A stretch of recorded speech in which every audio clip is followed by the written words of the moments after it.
Olá, eu sou a Júlia Galvani. Começa agora mais uma entrevista do quadro NASP 40 anos. E hoje a gente tem a alegria de receber aqui no Centro White o Joel Ribeiro. Joel, muito obrigada por ter aceito o nosso convite. Nada. Hoje a gente vai conhecer um pouquinho mais da história de vida e profissional do Joel aqui no NASP. E a gente queria começar conhecendo um pouquinho das suas origens, onde o senhor nasceu, quem era a sua família. Bom dia a todos, eu sou o Joel Ribeiro, já estou há bastante tempo aqui no NASP, antigo Novo IAE. Eu nasci em São Paulo, na década de 60, tem que falar o ano? Nasci em 60, e morei em São Paulo até 11 anos de idade, depois mudei para Brasília, onde eu fui batizado com 12 anos. A nossa história com a Igreja Adventista? Sim, por favor. Ela começou pelo meu pai. Meus pais eram muito pequenos, de uma denominação pentecostal, e onde aquela religião tinha o dom de línguas.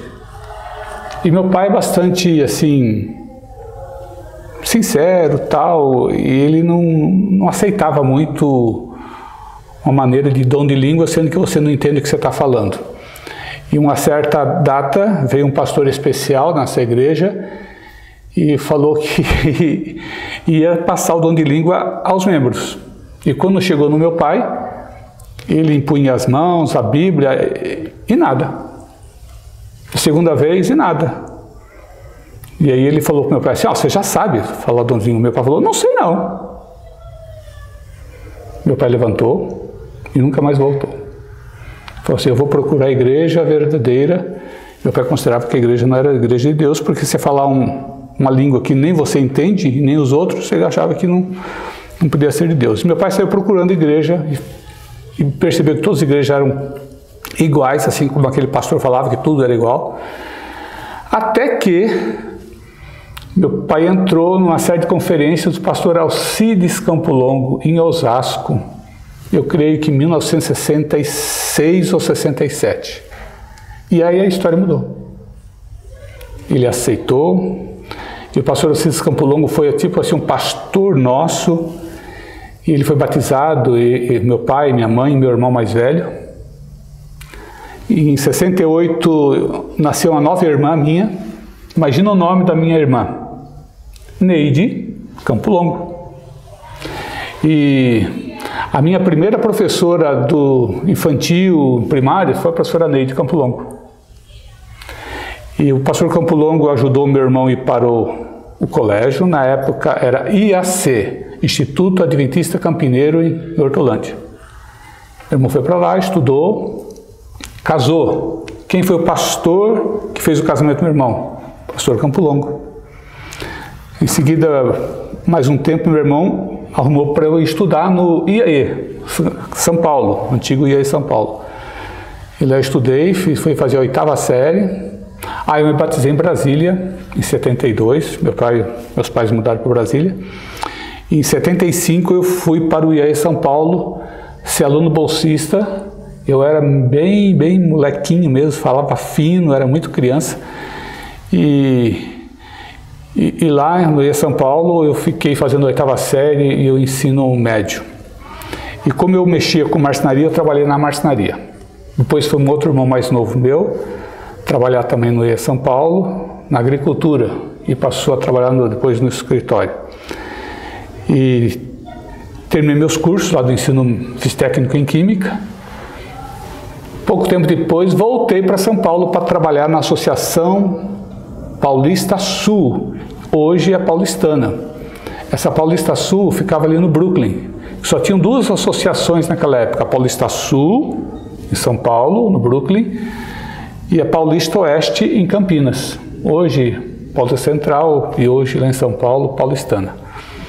E fiquei na Paulista Sul, fui gerente de loja, depois fui gerente de uma loja de produtos naturais na Praça da Sé. E quando eu fui casar, casei em 82, quem foi o pastor também no meu casamento? Pastor Campo Longo. Ah, e tem mais. E eu morava no Brooklyn, numa rua da igreja do Brooklyn, chamada Rua Cis Brasil, num prédio. Eu morava no térreo, como solteiro, o pastor Campo Longo morava no primeiro andar. Depois eu casei e mudei no terceiro andar. Então o pastor Campo Longo, ele fez parte da nossa história, ele fez toda a diferença na vida nossa na igreja e também influenciando toda a família a estudar em colégios. E passamos pelo IAE, basicamente todos os meus irmãos passaram pelo IAE, ou pelo IAE, não, Hortolândia ou São Paulo. Então, esse é um resumo da história da Igreja Adventista e também eu comecei estudando em São Paulo antes de vir para cá. Certo. E como começou essa história aqui no NASP Engenheiro Coelho? Quem fez o convite para o senhor trabalhar aqui? Qual função o senhor ocupou? Então, eu era gerente de loja dos Céus, trabalhava na Praça da Sé, uma loja de produtos naturais, ali ligada a Superbom também. E em 86 veio o convite para vir para o então novo IAE. O diretor era o pastor Arthur Dasson, o diretor de produção era o Milton Souza. O colégio estava crescendo assim, começando a construção. E eles precisavam de alguém para ser o gerente, ou na época era chefe do departamento pessoal. Que ano que o senhor veio para cá? 86. Então eu comecei aqui, e tem uma historinha legal, eu comecei dia 1º de julho de 86. Eu lembro que eu vim de São Paulo, não tinha onde eu morar aqui ainda, com família, eu vim para ficava hospedado numa casa de solteiros, e cheguei todo assim, cheguei 8h10 da manhã. E fui conversar com um tesoureiro que era o José Osmar Alberto. E falei assim, olha, eu consegui chegar só 10 minutos atrasado. Ele falou, não, você chegou 1h10. O expediente começava às 7 da manhã. Mas foi uma época diferente. Começar aqui a parte de departamento pessoal. E o objetivo principal que eles me chamaram era o crescimento da instituição. E como não tinha sistemas, e eu também não entendia nada de sistemas, a minha função principal era não usar mais corretor chamado Errorex. Não sei se vocês sabem o que é Errorex. Errorex é uma tinta branca, parece um esmalte branco que você passava assim no que era escrito e escrevia por cima. Então fazia-se a folha de pagamento, gerava a folha, guardava a folha e depois tinha correções. A pessoa reclamava que o salário não estava correto. Aí o pessoal lá passava um Errorex e corrigia no papel. Aí no mês seguinte tinha problema de novo, porque o computador, que era lá em São Paulo, da Superbom, tinha que ser acertado, não adiantava corrigir no papel. Então eu lembro que a primeira meta minha foi, Joel, não queremos mais folha de pagamento com Errorex. E se você buscar nos arquivos, que não sei se tem ainda, a partir de julho de 86, nunca mais teve nenhuma Errorex na folha de pagamento. Então, essa era o primeiro desafio meu, e porque era difícil, não tinha sistemas, então era tudo feito meio à mão, basicamente era só o pessoal da construção civil e perto do pessoal pequeno da administração e da agricultura. Então, havia muitas filas de reclamação, saiu o salário e a reclamação. Então o objetivo era acabar com a reclamação, acabar com o Errorex. Esse foi o primeiro desafio meu. Quantos funcionários tinha na época? Não sei dizer, em torno de 200 a 300 funcionários. Mas havia uma movimentação muito grande de funcionários. Entrava e saía muitos funcionários. Uma faixa de 40, 50 funcionários por mês que era demitido e admitido. A necessidade era tão grande de funcionários que se dava um prêmio, um bônus para quem indicasse um funcionário.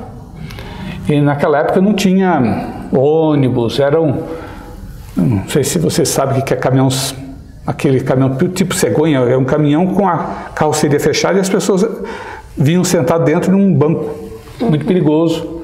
Inclusive tinham vários acidentes, às vezes a pessoa caía. E essa época que eu cheguei aqui. E nessa época que eu cheguei aqui, o escritório estava sendo inaugurado, aonde hoje é ali o laboratório, não sei, de psicologia. Ok. Ali foi feito o escritório do novo IAE.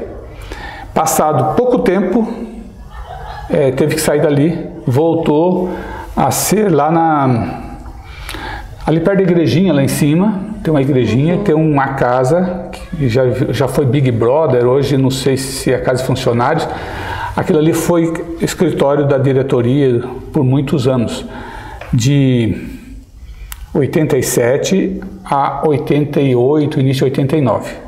Foi lá. Foi uma boa época, a gente gostava de lá, um lugar bem gostoso. Fazíamos o culto naquela igrejinha, aquela mesa enorme, e na época do pastor, o pastor Boco chegou em 87, dos estudos que ele tinha feito na Andrews, e ficou aqui até 97 por aí. E depois, de 89 para frente, nós ficamos onde hoje é a Escola de Artes, que aquele prédio ali é da lavanderia. Então metade lavanderia, metade escritório. E foi ali escritório, diretoria, de 89 até 2000 e alguma coisa. Certo. Só veio para o centro de comunicação, acho que em 99, quando o pastor Borrelli, que era o diretor, reformou essas salas aqui, transformou isso aqui em diretoria, em 99. Ok. Então o senhor ficou cuidando do departamento pessoal até que ano? E que outras funções o senhor também ocupou aqui? Então, eu cheguei em 86 e comecei a cuidar do departamento pessoal.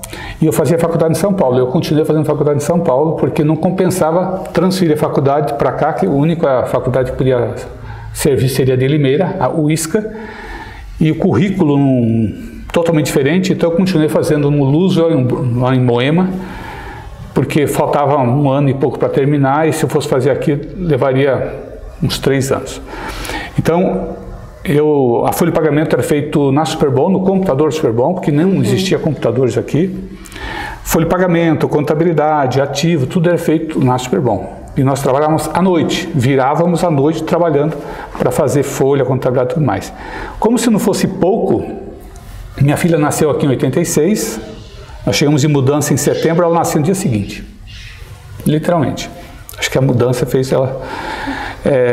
de julho a setembro eu fiquei sozinho, depois, de setembro em diante, já tínhamos casa para morar. E aí no final de 86 me deram a função também de contador do NASP, do Novo IAE. Então eu assumi, eu era o responsável pelo RH, trabalho pessoal, e a contabilidade em 87. Junto com a contabilidade começa a ter outras coisas. Nós começamos a ter alunos. Misturar com a história do NASP, nós tivemos que sair daquela unidade ali que é de psicologia, porque ali virou residencial, porque foi criado um alojamento para receber os alunos bolsistas que vieram para trabalhar na construção. Não tinha ainda ensino fundamental e médio, assim, principalmente o médio, então tinha supletivo. Os professores ensinavam os alunos, eles faziam prova em Mogi, e com isso tivemos os primeiros alunos aqui dessa maneira, morando aqui e fazendo prova para legalizar em Mogi. E então eu assumi também a contabilidade e começou a ter alunos, e aí tinha que começar, alguns alunos começaram a pagar. E como é que você vai cobrar? E aí comecei a assumir também, a partir de 88, eu também comecei a fazer a função de cobrança. E como eu era contador, então ele envolve isso. E em 88 eu já estava assim com o sistema da folha de pagamento quase pronto. E quando houve mudança na direção administrativa, que em 89 veio o André Pazini ser o diretor administrativo. Ele chegou para mim e falou assim: Joel, você está com 4 funções: chefe do RH, contador, cobrança e informática. Escolhe uma. E eu fiz a besteira de escolher a informática. E nunca mais saí dela. E se você for olhar na história,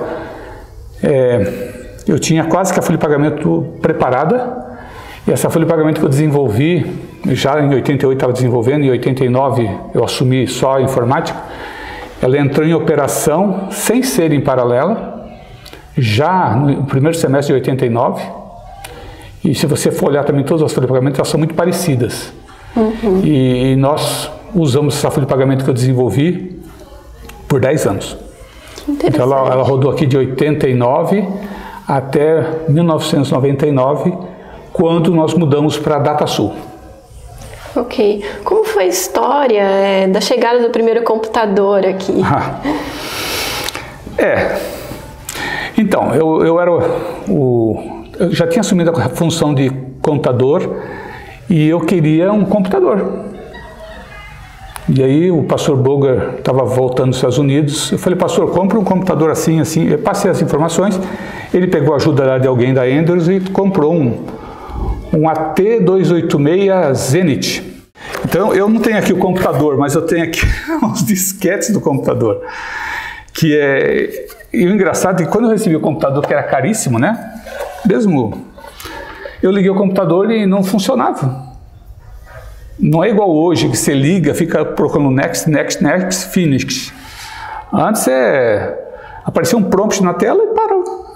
Aí eu liguei para alguém que vocês conhecem, que está na informática desde criança, alguém chamado Marcelo Alves. Ele trabalha na reitoria, na parte do processo seletivo. Falei, Marcelo, eu comprei um computador e não acontece nada. Aí o Marcelo, já vou te ajudar. Ele veio de São Paulo, de ônibus, e não tinha asfalto, viu? Eu fui buscar na pista, não tinha telefone, nem sei como é que eu falei com ele. E nem o colégio tinha telefone direito, nem muito meu celular. Ele veio, ficou em casa uns 2 dias e falou assim, Joel, eu atualizei o MS-DOS. Atualizou o MS-DOS, eu nem sabia o que era DOS. E ele pegou, instalou, esse DOS já veio, esse aqui é o MS-DOS, 3.2, nem sei qual a versão que o Marcelo colocou, mas ele atualizou o MS-DOS, instalou um tal de DBase. DBase era um aplicativo que você, database assim, tipo Access, não sei se você conhece o Access, mas você conseguia criar tabelas e listar tabelas e fazer algumas coisinhas em tabelas. E foi por ali com o Marcelinho, por telefone, ele me ditava os comandos e eu comecei a mexer no computador, 87, 88, já botei o boleto para cobrar, já fiz a alteração da data de vencimento, sem saber o que era DOS. Então imagina a situação, e só tinha um computador, depois compramos um segundo, e cada um stand-alone, quer dizer, separado um do outro, porque não existia rede também. Rede, eu fui introduzir rede aqui, sei lá, 95 por aí, era terminais, você nem sabe o que é terminal, mas é um terminal burro, é um terminal que ele depende de um computador para funcionar, ele em si não tem inteligência. Mas não existia rede como tem hoje. Na realidade, era ou terminal ou nada. Tá? Os mainframes que tinha em São Paulo, eram tudo terminais com cabão, ligando cada um. E então foi dessa maneira que nós começamos a receber o primeiro computador em 87. Por vários anos a gente teve apenas alguns computadores. Certo. E como começou esse interesse pela informática? Era a sua área de formação ou o senhor teve que se atualizar nesse sentido? Então, como eu disse, quando eu vim para cá, estava um pouco mais da metade do curso de administração de empresas, que eu comecei quando tinha entrado na Associação Paulistana, e terminei o curso aqui indo a São Paulo. Tinha semana que eu ia 2, 3 vezes a São Paulo assistir aula. E quando eu ia assistir aula em São Paulo, eu ia para a faculdade, assistir aula, fazia provas e depois ia para a Superbom fazer folha de pagamento, contabilidade. E passávamos a noite trabalhando. Foi uma época atípica, trabalhávamos muito, chegávamos de manhã, tomávamos um banho e ia para o escritório. Eu lembro do pastor Boger, que uma vez me chamou na sala dele e falou assim, meu filho, você está trabalhando demais, o dia que você ficar doente, a obra coloca outro lugar. Eu cheguei a ter 10 férias vencidas. Então a gente trabalhava muito para conseguir dar conta de tantos serviços. E esse ser usuário do sistema da Superbom fez com que eu entendesse o processo.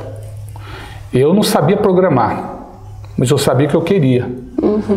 Tanto é que a folha de pagamento que eu desenvolvi aqui, que rodou aqui, e rodou no IES São Paulo também, que eu passei para eles também, e eles também usaram por um tempo lá, ele gerava os relatórios idênticos aos da Superbom, que era um sistema bom, atendia algumas instituições, só que lá era feito em COBOL, e aqui eu fiz em Clipper. Clipper é uma linguagem que evoluiu do DBase.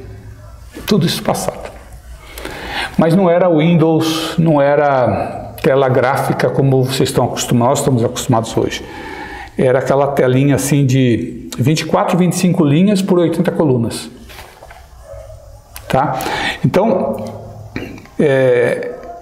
eu sendo usuário, eu busquei no mercado uma ferramenta para colocar em prática aquilo que eu achava que tinha que ser feito. Porque era difícil você ter que ir a São Paulo, passar a noite. Eu tinha cheguei a ter os 2 filhos, um nasceu em 86 e um nasceu em 88. E tendo que ir a São Paulo, então desenvolvi a folha de pagamento, e depois desenvolvi contabilidade, depois desenvolvi ativo, depois desenvolvi estoques, e fui desenvolvendo. É lógico que eu comecei com uma equipe pequena, e uma dessas a Eleni e o Josué começaram a trabalhar comigo assim na década de 90, 95 por aí. E aí a folha de pagamento, essa que eu desenvolvi. Mas a contabilidade nós compramos no mercado da Plandata.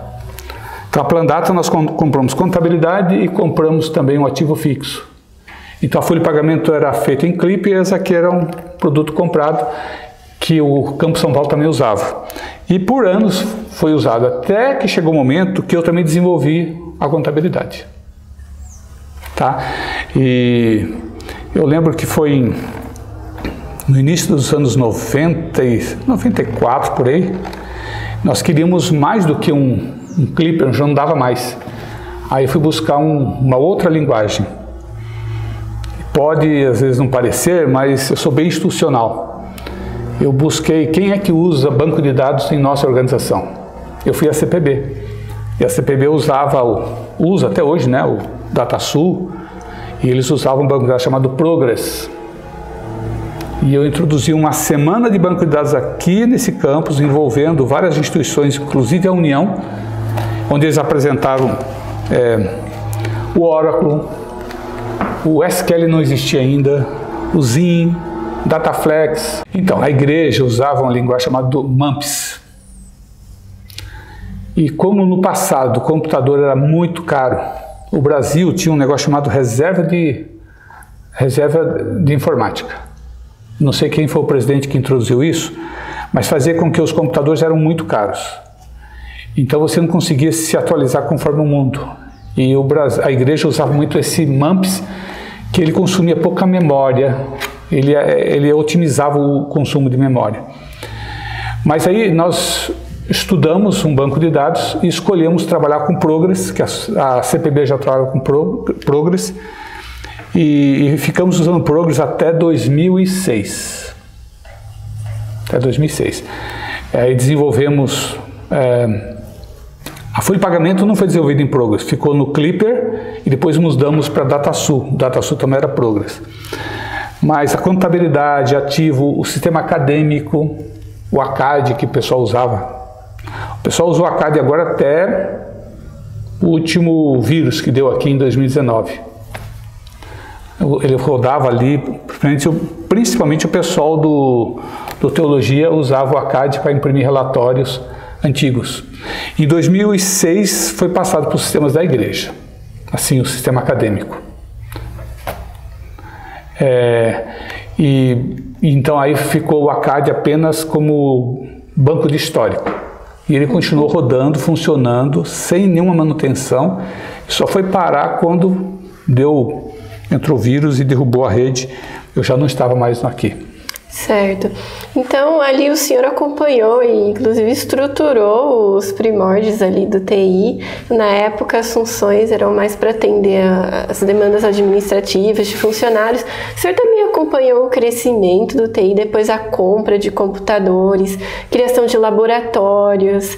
Com a medida que vinham mais alunos, foi aumentando essa necessidade? Sim. Nós aqui acompanhamos os laboratórios. Demorou ainda para... Acho que o primeiro laboratório que nós montamos aqui foi do ensino médio. Já existia um laboratório lá. E assim que nós introduzimos a rede, porque antigamente não tinha rede, era terminais burros, era tudo muito difícil. Tem tudo um histórico ali de como é que nós conseguimos fazer a rede de fibra ótica. Em 93, no primeiro aniversário de 10 anos do UNASP, no lugar desse prédio aqui, tinha um barracão enorme aqui atrás, que era almoxarifado, serralheria, marcenaria. E falava-se que ali, naquela região daquele barracão, ia ser o prédio administrativo. Quando eu cheguei aqui em 86, o colégio tinha 4 linhas, acho que umas 4 linhas telefônicas só. Já em 92, 93, tinha esse outro PBX, e tinha umas 10 linhas telefônicas. E foi feito uma casinha no ponto onde ia ser a sede administrativa. E foi criada uma estrutura de cabeamento. Essas estruturas foram muito importantes para o crescimento da instituição. Você andando pelo campo, você não vai ver fiação aérea. É tudo subterrâneo. E ali nós começamos a passar cabo telefônico. E os primeiros cabos de fibra que nós passamos foram ligando a lavanderia, que é a Escola de Artes de hoje, que lá era o prédio administrativo, então. Tudo ligado a esse ponto que ia ser o prédio administrativo. O ensino fundamental, o centro de comunicação, eu não sei se tinha mais alguma fibra, dormitório masculino, feminino talvez, não, feminino, masculino e feminino foram colocados depois. E ensino superior não existia ainda. E aí, à medida que fomos crescendo, fomos passando mais fibras. Aí, quando chegamos na época do ano 99, 2000, quando o pastor Levi Borrelli transferiu a administração para esse prédio de centro de comunicação, eu também migrei para cá toda a parte de banco de dados, sistema de servidores da instituição. Então, se vocês forem aqui ao lado, onde foi a informática por muito tempo, ainda é hoje, vocês vão que ali chega todo o centro de fibras, de telefonia, tudo chega ali. E nós tivemos que fazer emenda nas fibras e trazê-las para cá. E aí continuamos crescendo, levando mais fibras, levando mais sinais para os prédios. E esse crescente foi assim... Bom, foi complicado, porque a rede ela vai se desenvolvendo, vai ficando mais rápida. Então começamos com a rede 10 megabits, depois 100 megabits, depois gigabit. Então hoje nós temos muitas fibras ligando tudo isso aqui. Pulando para os dias atuais, a grande dificuldade de uma instituição é a comunicação. Quando eu cheguei não tinha comunicação, era um computador isolado. Depois fizemos uma rede com terminais, depois fizemos uma rede local, depois colocamos as primeiras fibras. Mas a grande dificuldade é a comunicação. Na época, nós tínhamos 4 linhas telefônicas ligadas a Engenheiro Coelho. O número de Engenheiro Coelho é 3857. E aqui não tinha. Esse colégio... Ele fez uma parceria com a Telesp e comprou e ajudou a passar um cabo telefônico daqui para Engenheiro Coelho para ter essas linhas. Só que depois na fase quando estava o pastor Daniel Bahia como diretor, Lauro, a Telesp celular, a Telesp, né? Eles fizeram parceria com o NASP. E construíram, que até hoje ali embaixo, você saindo ali no portão à direita, vocês vão ver uma casinha de telefonia, da Vivo ali. O colégio cedeu o espaço e construiu aquele prédio. E doou para a Telesp. E a Telesp colocou uma central de telefonia dentro do campus, basicamente. E tem mais. Passou fibra ótica. Você vai ver que essa central é ligada com fibra ótica subterrânea pela vicinal, não é aérea. Agora, na rodovia para frente é aéreo, mas na vicinal é subterrâneo. E com essa central aqui dentro do campus, deu um avanço muito grande. E eu não sei se vocês já perceberam, o número aqui é 3858. E o 9000, do 9000 até o 9999, tudo pertence ao NASP. Nós fizemos a reserva e mantemos essa reserva de 1000 DDRs. Dificilmente vocês vão encontrar uma instituição que tenha 1000 DDRs. E para conseguir manter esses 1000 DDRs, são pagos, tem um valor por cada número. Aí nós conseguimos, junto à Vivo, um contrato de isenção. Então, até 2018, nós tínhamos ali 4 E1. E1 significa, cada E1 corresponde a um tronco para, acho que 25 ou 30, acho que 30 linhas, falando ao mesmo tempo. Tá? E esse contrato, cada E1 dá direito a você ter 250 DDRs de graça. Significa que nós não pagamos pela licença de você ter um número de descagem direta. E hoje a instituição deve se manter esse contrato, e esse contrato dá um benefício muito grande, que você tem um número direto em cada apartamento, em cada departamento, que foi muito utilizado. Não sei se hoje com a internet se usa tanto assim, mas essa é a história da comunicação. E passado um tempo, quando a Telefônica comprou a Telesp, aí foi passado também uma fibra da portaria até aqui o centro de comunicação. Então hoje a comunicação da Vivo é tudo via fibra, daqui até a sede deles. Houve um avanço muito grande e começou a ter um consumo muito grande de internet. Sobre celular, existe vantagem e desvantagem de você morar no lugar retirado. A vantagem é óbvia, que você tem meio natureza, mas a desvantagem é que por mais de 10 anos nós ficamos numa estrada de terra, onde tinha lama, pó, não tinha telefonia, muito menos internet e também celular. Uma vez, voltando ao passado, o colégio tinha vários Fuscas. Sabe o que é Fusca? Sim. O colégio tinha vários Fuscas. E quando eu cheguei aqui, eu achava que sabia dirigir.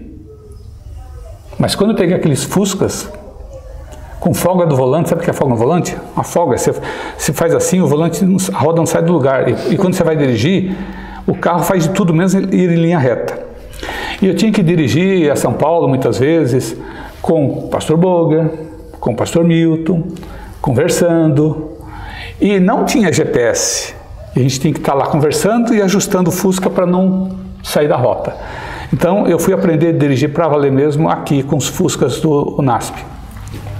E uma dessas vezes que eu estava com o pastor Boger do meu lado, andando para essa vicinal cheia de terra e de lama, ele olhou para mim assim: Joel, você é pioneiro aqui, isso não é legal? Eu falei: não. Não. Deu trabalho. Eu estou aqui comendo pó, pisando na lama, e os futuros diretores estão na Andrews. Mas o pastor Boger tinha essa visão muito forte, foi um exemplo muito grande de liderança, de ser pioneiro. Na verdade eu participei do pioneirismo, mas achava que era difícil. Como era difícil, quando nós chegamos aqui em 86, nem água tinha. Não tinha água, não tinha poço artesiano. O pastor Milton Souza tinha feito uma usinazinha de tratamento de água. E terminava o expediente, a gente ia lá ajudar a fazer o tratamento de água, para poder beber. Que fica lá na antiga pecuária, está lá. Até hoje está lá meio abandonado, mas está lá. Então não tinha água, não tinha estrada, não tinha asfalto. Esse asfalto que temos aqui hoje, que não valorizamos muito, foi no ano 2000, 2001, 2002 que foi feito, com a participação dos funcionários e obreiros da instituição. Nós ajudamos a fazer esse asfalto que hoje serve a todo mundo. Uhum. Essa rodovia, houve envolvimento na gestão do pastor Daniel Bahia também para ela existir, que era muito mais difícil antes. E a telefonia celular, eu trouxe aqui o meu primeiro telefone. Ele funcionou por um bom tempo, até sair aqueles menorzinhos, e cada vez ia diminuindo mais, e hoje cada vez está aumentando mais. Porque antigamente o telefone era telefone fazer ligação, hoje o que menos você faz é ligação. Mas antigamente o telefone era fazer ligação, e ele foi diminuindo. Eu lembro que tinha uns pequenininhos, e agora aumenta mais porque você faz tudo no celular. Esse telefone aqui eu recebi em 2001, 2002, por aí, que ele estava parado, que ele tinha sido do pastor Boger. E foi passado para mim, e eu mantenho esse número até hoje. O número é o mesmo, esse número hoje pertence a mim. Eu transferi para minha conta pessoal, meu CPF, mas eu guardo com muito carinho o primeiro telefone que eu recebi, que no fundo tem história, que era também do diretor da instituição. Que legal! Ele pertence ao museu da minha casa. Mas, então a telefonia celular foi outro grande desafio, porque não pegava aqui. Então, lá por 2005, 2006, nós colocamos um repetidor de telefonia celular nas caixas d'água. E depois nós colocamos, na época do pastor Martini já, nós fizemos um contrato com a Vivo e colocamos uma torre da Vivo, que fica ali perto da agricultura, uma torre cinza, vocês devem conhecer. Aquela torre é da Vivo. E depois a igreja pediu para que aceitássemos também uma torre da TIM, e existe uma torre da TIM lá para a pecuária, uma torre meio laranja, tá? E então isso houve um avanço muito grande na parte de telefonia. E na parte de internet, cada ano a gente estava crescendo mais. Eu acho que o último avanço que fizemos foi em 2017 e 2018. Um contrato que nós fizemos com uma operadora de internet de Arthur Nogueira. Vocês sabem que nós tínhamos a escola de Arthur também como ligada ao NASP, e o grande desafio era fazer comunicação com a escola de Arthur. E nós conseguimos, junto à NET aqui, que é uma operadora de internet de Arthur, que atende Engenheiro Coelho e atende também o município, eles precisavam de uma rota alternativa de fibra ótica, e pediu que se pudesse passar por dentro do campus. Então foi feito um contrato com a NET aqui, de um cabo de fibra ótica passando por dentro do campus, e em troca eles nos dariam um par de fibra física para Arthur Nogueira. Então nós ligamos o NASP, a Escola de Arthur e a União Central. Depois o colégio entregou a Escola de Arthur para a Paulista Central, e nós mantemos uma comunicação direta do NASP com a União Central. Só para você ter uma ideia, esse link é físico. Você pode ter a velocidade que você colocar. Se você colocar um equipamento de 1 GB, você vai ter 1 GB. Isso equivale a uma economia fantástica. O último ano que eu estive, os últimos anos que eu estive aqui na reitoria, nós usamos muito esse link. Porque você tem uma rede entre o NASP e a UCB, sem custo, uma rede física. Então houve um ganho, e você pode compartilhar, você pode consumir a internet deles, eles podem consumir a internet de vocês. Nós temos aqui o acesso à rede da UCB como se fosse um computador local. Então eu acho que esse foi o último ganho fortíssimo do NASP em relação à tecnologia que eu participei até quando eu estive aqui em 2018. Certo. Então, quantos anos o senhor trabalhou aqui ao todo? Bom, eu trabalhei no campus Engenheiro Coelho, no NASP-PC, 33 anos. E 2 anos na reitoria. Os últimos 2 anos, 2019, 2020 e um pedaço de 2021 também. Na verdade, eu 32 anos e pouco aqui no Engenheiro Coelho e o restante na reitoria. Muito bem. E para o senhor, na sua vida pessoal, profissional, o que o período aqui no NASP representou para você? Como impactou sua vida? Bom, eu não tenho uma segunda opção, porque a minha vida foi aqui. E trabalhar 35 anos numa instituição é mais da metade do tempo da vida, né? E como eu disse a você no início, a Igreja Adventista fez parte da nossa história, não só como minha, mas da minha família. E eu vim para cá também, eu pude influenciar sobrinhos a estudarem aqui. Eu tenho vários sobrinhos que estudaram aqui e meus filhos também estudaram, fizeram até o ensino médio aqui, depois foram para São Paulo e tanto a minha filha como meu filho estudou no Campo São Paulo. Meu filho trabalha em São Paulo hoje, também foi criado e foi pelo NASP, e ele trabalha numa boa instituição, está bem colocado no mercado pelo NASP. E minha filha também, hoje está bem, mora na Alemanha e passou pelo NASP. Então eu creio que a história do NASP em nossa vida ela é muito forte, tanto é que é difícil separar. Hoje mesmo aposentado, a gente conhece tudo aqui dentro e temos muita história internas que é difícil expressar, mas não tem como eu dizer como seria a minha vida sem o NASP.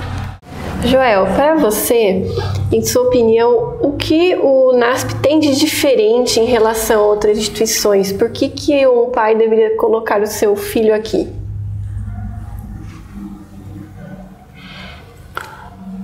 Olha, os meus filhos estudaram no NASP, não somente aqui, mas em São Paulo também. E estudar em São Paulo, eu estudei lá no IE São Paulo de 76 a 79. Eu fiz a 8ª série do ensino médio. Eu nunca imaginava que eu vinha para cá em 86. E meus filhos nasceram aqui. Tanto é que hoje meus filhos querem que eu mantenha a casa aqui porque eles têm muita referência a esse local. Mas não tinha como eu mandar meu filho para São Paulo, morar sozinho. Ele tinha o que, 17 anos, ele tinha morado nos Estados Unidos um pouquinho, em um lugar assim diferente do NASP. Por mais dentro da cidade que fosse, lá o Campo São Paulo, existe uma filosofia, existe os princípios que faz toda a diferença. Então, mesmo eles estudando em São Paulo, fez toda a diferença para a vida deles estando estudando no NASP. Eu acho que as coisas se modernizaram muito, mas o NASP continua sendo uma instituição com muitas vantagens em relação ao que o mercado oferece, que está muito voltado a apenas negócio. Então, o NASP, continuando a seguir os princípios éticas, você tem confiança em colocar um filho seu ali, que ele vai receber uma educação e um preparo, não apenas para essa vida, mas um preparo moral, espiritual, que o mundo aí não valoriza. E olha só, meu filho trabalha numa empresa de mercado. E eles valorizam o fato de você ter princípios. Meu filho hoje trabalha na Johnson & Johnson. Eles valorizam muito ele ter estudado no NASP. Que legal. Os colegas deles, tudo de USP, Unicamp, mas eles valorizam a pessoa, o caráter. Então, desenvolver o caráter da pessoa, a honestidade, princípios, é fundamental no mundo mesmo de hoje. Que legal, Joel. A gente queria muito agradecer a sua presença aqui hoje, ter contado com tanta riqueza de detalhes essa história, né, essa participação aqui, e desejo que Deus continue abençoando a sua vida e a sua família. Obrigado, Júlia. Obrigado, Centro White. A gente tem muitas lembranças de tudo aqui, que desde o passado a gente conhece. Ok, muito obrigada. Então, encerramos por aqui o nosso vídeo. Obrigado pela oportunidade.